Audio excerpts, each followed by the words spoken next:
네, 안녕하세요. 진국대학 행복을 위한 공부를 시작하겠습니다. 오늘은 노자에 대해서 좀 알아보겠습니다. 노자는 대개 BC 한 500년경 그때 사람으로 알려져 있습니다. 그 무렵에 세계 4대 성인 중에 3사람, 그러니까 부처, 공자, 소크라테스가 그 무렵에 비슷한 무렵에 다 활약을 했다. 좀 재밌는 사실이죠. 단지 예수는 그보다 한 500년 정도 늦은 사실은 BC 제로가 아니고 BC 4년경 사람으로 알려져 있습니다. 이 노자의 가르침은 간단히 이야기하면 자연에 순응하면서 자연의 법칙을 거스르지 않고 살아야 한다. 어떻게 보면 동양적 지혜의 정수라고 할 수 있습니다. 노자는 춘추시대, 중국 춘추시대 초나라 사람으로서 이 춘추시대와 전국시대는 정말 아주 혼란한 시기로 삶과 죽음이 난무하는 그런 전쟁이 엄청나게 많았던 시절이죠. 그때 그런 것을 피해서 자연으로 돌아가서 신선이 되었다는 그런 사람입니다. 원래 이름은 노담이었는데 이제 노자가 된 것은 자라는 것은 하나의 선생이다 이런 뜻이지요. 어떻게 보면 나는 자연인이다 라고 할 때 그 자연인의 아주 원조격인 그런 사람입니다. 이 노자가 지었다는 도덕경의 전문은 약 5,000자 정도 되고 상편 전반부는 도에 관한 거고 후반부는 이 덕에 관한 거라서 도덕경이라 이렇게 일컬어지고 있습니다. 여기서 도와 덕을 보면 도라는 것은 우주 만물의 근원, 만물이 생성하고 변화하는 그런 법칙이라고 할 수 있고, 어떤 인간의 감각이나 경험을 뛰어넘고 언어로 표현할 수 없는 그러한 하나의 자연 법칙이라고 할 수 있습니다. 어떻게 보면 우주라고도 할 수 있고 우주 법칙, 신 그 자체라고도 할 수 있겠죠. 그러한 도를 따라서 살아가는 것, 인간의 행위를 말하겠죠. 그리고 상덕과 하덕을 구분했습니다. 상덕이라는 것은 정말 이렇게 어떤 자연 법칙, 도에 따라서 살아가는 덕을 상덕이라고 했고, 그러한 상덕이 유지되는 상태를 소박이라고 했습니다.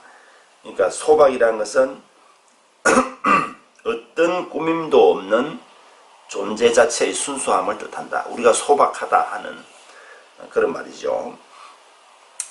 그러니까 상덕이라는 것은 무위, 어떠한 억지로 뭔가 하는 그런 인간적인 행위가 없는 자연에 따르는 무위와 무욕, 욕심을 부리지 않는 그런 태도를 말하고, 여기서 하덕이라는 것은 덕은 덕인데 조금 수준이 낮은 덕이죠.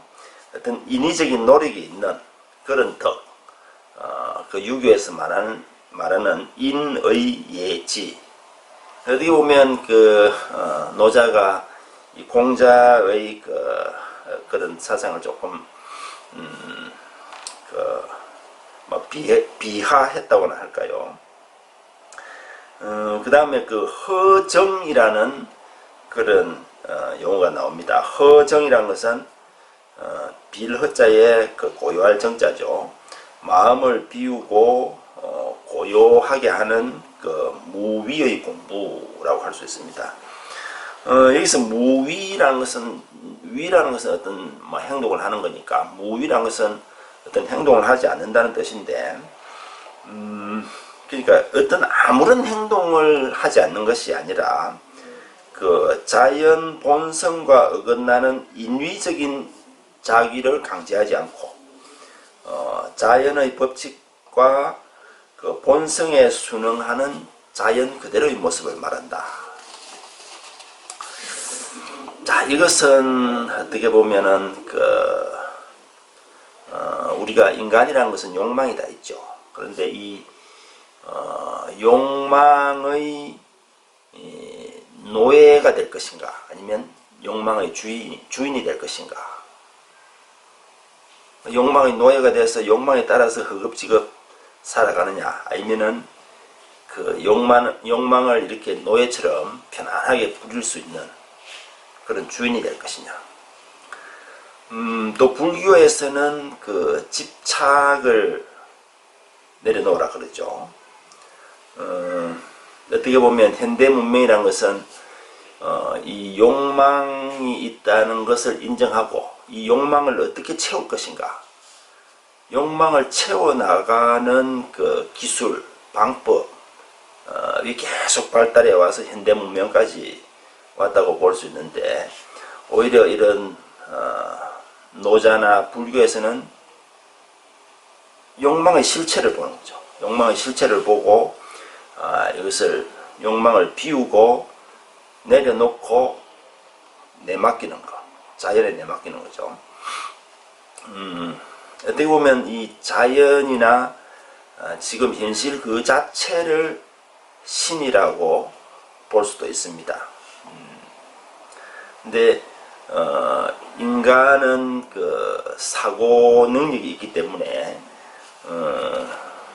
이 사고 능력은 축복이 될 수도 있고 저주가 될 수도 있죠. 사고 능력이 있기 때문에 과거를 기억하고 미래를 계획하고 그 다음에 기술이나 과학이 발달할 수 있는 건 좋은데, 이 과거를 기억하는 것을 넘어서 후회하고 상처가 되고, 또 미래를 계획하는 걸 넘어서 미래에 대한 걱정과 두려움이 앞서고, 이렇게 되면 그것은 하나의 좋지 않은 점이죠.